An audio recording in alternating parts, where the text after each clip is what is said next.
সামিকে miss করছে ভারত।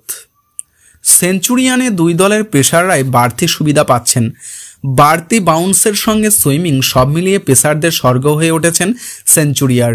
এখন উইকেটের ভারতের একাদশে আছেন 3 বিশেষজ্ঞ পেসার, কিন্তু প্রসিদ্ধ কৃষ্ণা খুব একটা সুবিধা করতে পারেনি, যে কারণে ম্যাচে বেশ ভুগতে হয়েছে ভারতকে।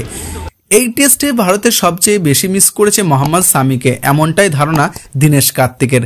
তার মতে সেঞ্চুরিয়ানের এই উইকেটে বেশ কার্যকর হতেন মোহাম্মদ সামির মতো পেসার। তাছাড়াও সদ্য সমাপ্ত বিশ্বকাপেও তিনি দুর্দান্ত ফর্মে ছিলেন, তবে চোটের কারণে তাকে পাওয়া যায়নি এই টেস্ট সিরিজে।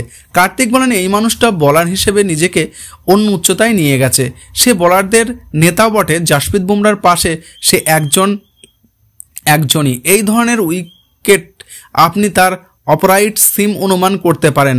আমি প্রতিজ্ঞা করে বলতে পারি সে এখানে কয়েকটি উইকেট অবশ্যই নিত। ভারতীয় দল তাকে অনুভব করেছে।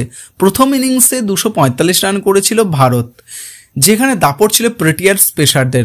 লোকেশ রাহুল ছাড়া আর কেউই স্থগতিক পেসারের সামনে সাবলীন ছিলেন না। অথচ ভারত যখন বোলিংয়ের নামে তখন যেন বদলে যায় উইকেট। প্রোটিয়ারা প্রথম ইনিংসে করেছেন 408 রান। কার্তিক বলেন, শার্দুল ঠাকুর এবং প্রসিদ্ধ কৃষ্ণা 27 ওভারে 118 রানের বেশি দিয়েছেন। অপরদিকে জাসপ্রীত বুমরা, মোহাম্মদ সিরাজ 31 ওভারে 111 রান দিয়েছেন। সিরাজ বেশ খুঁড়ছে ছিল, বিশেষ করে শেষের দিকে ওভারগুলোতে আবার ভালো বলও করেছেন তারা। আপনি তাদের যতবারই দেখেছেন আপনার মনে হয়েছে তারা 1-2 উইকেট নিতে পারে। এদিকে শার্দুল বা প্রসিদ্ধ এদের ক্ষেত্রে ব্যাটারদের ভুল করার অপেক্ষায় থাকতে হয়।